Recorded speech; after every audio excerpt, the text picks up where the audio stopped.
Hey guys, so I watched this video a few days ago, a friend shared it with me, and it's called Dear Mr. Atheist, Allow Me to Disprove Evolution in 3 minutes.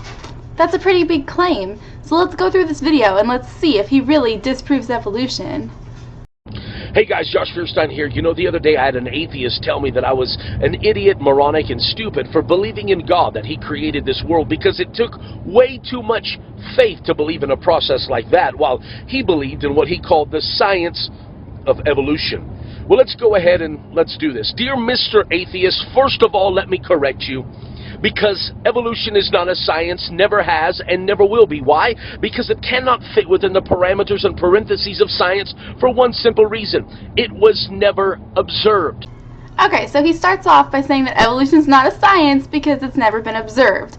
Alright, well, first of all, this is false. This is completely false. We have observed evolution. We have observed bacteria evolving, resistance to drugs, you know. We have observed certain species of like a moth evolving. I think we've even observed certain species of fish evolving. So we've actually witnessed things evolving.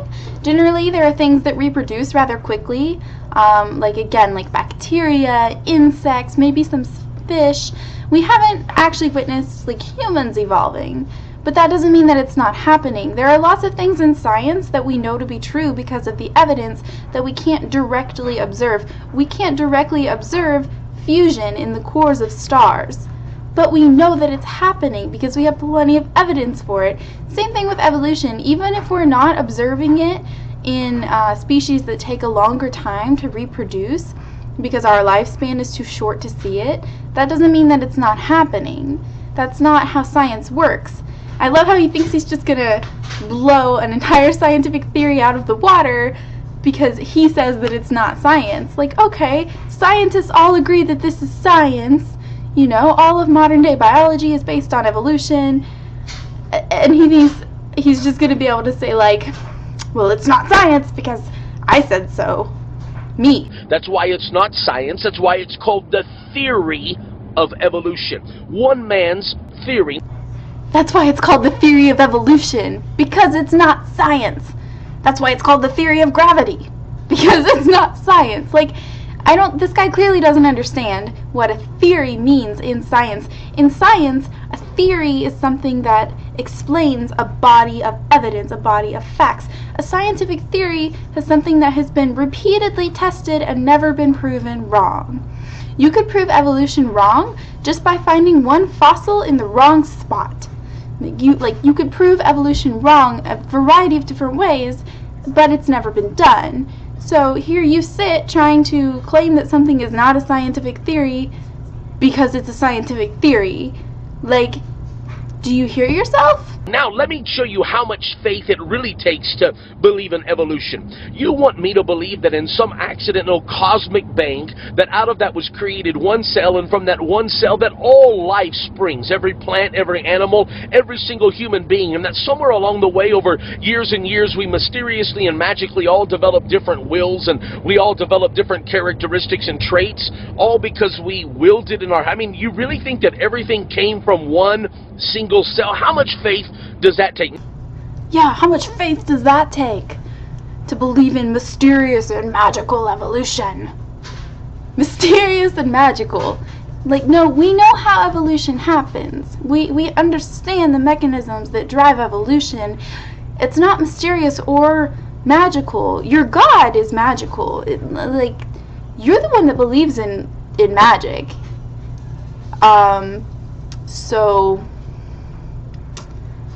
He clearly does not understand evolution at all, because he actually thinks that it's what the organism wills itself to be. So, like, if I willed myself to grow wings right now, according to evolution, I would grow wings and fly away. But that's not actually, that's not evolution. That's not natural selection. That's not how it works. It's not a conscious process. And he clearly doesn't get that. I think we just need to send him like a 4th or 5th grade level biology textbook and maybe go from there. Now, I realize that you say that evolution is in science, And yet if we go back to science, the one thing that science demands, maybe you've heard of something called the law of thermodynamics, which means that chaos can never produce order. Okay, well that's just wrong. Okay, don't you think if there was this big contradiction in science between the law of thermodynamics, which creationists always try to use as proof that evolution is wrong, wouldn't you think if there was this big contradiction between the law of thermodynamics and the theory of evolution, that scientists would be, like, hey, contradiction, it's not working? There's no contradiction. As far as I understand it, the second law of thermodynamics applies specifically to closed systems, and the Earth is not a closed system. We have energy constantly streaming in from the sun, providing us with new energy. The thermodynamics argument has been thoroughly debunked probably 100 times. I mean, these are not even good arguments to use. Like, these are not even arguments that are new. They're not arguments that can't be refuted. These have all been refuted.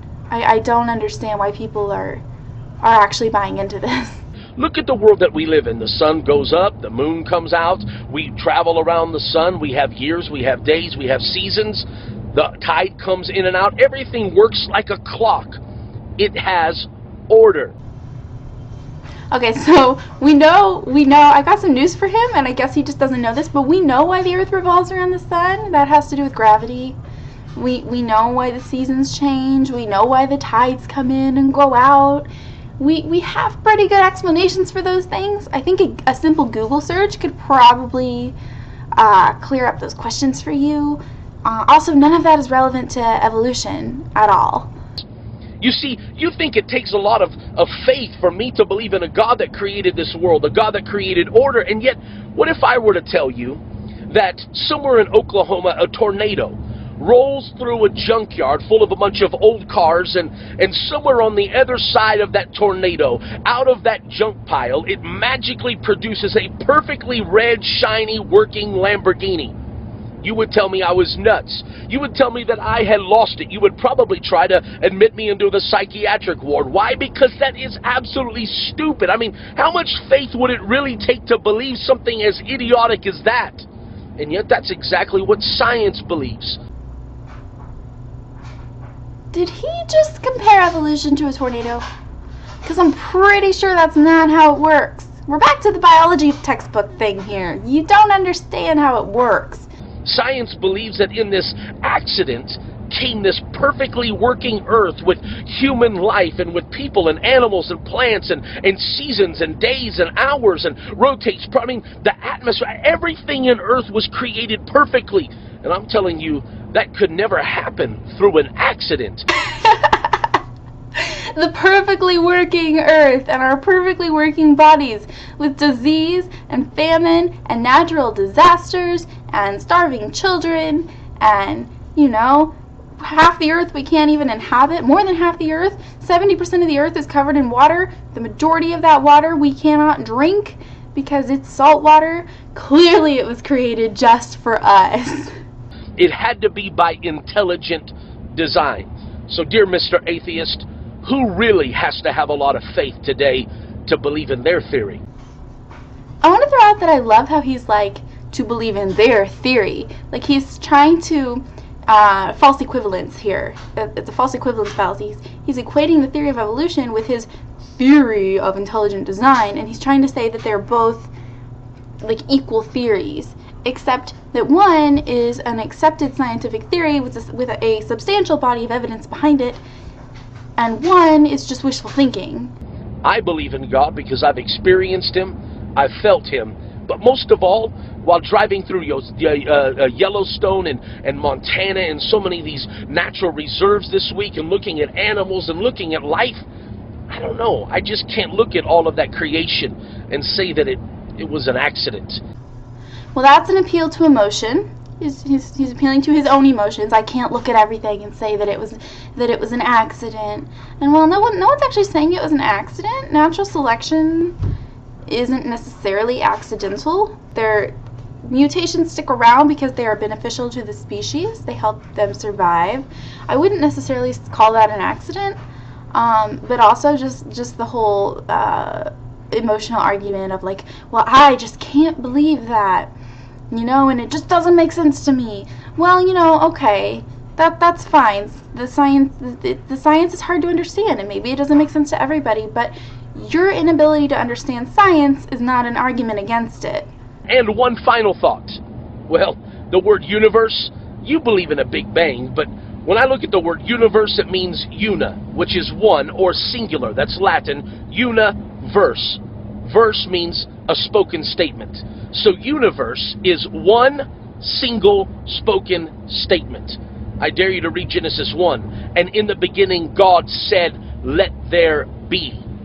All God had to do was speak one single spoken statement, and boom, the universe. The word universe comes from the Latin word una, meaning one, verse, meaning all things, everybody, all people, the whole world. Universe means one thing, one word to describe everything.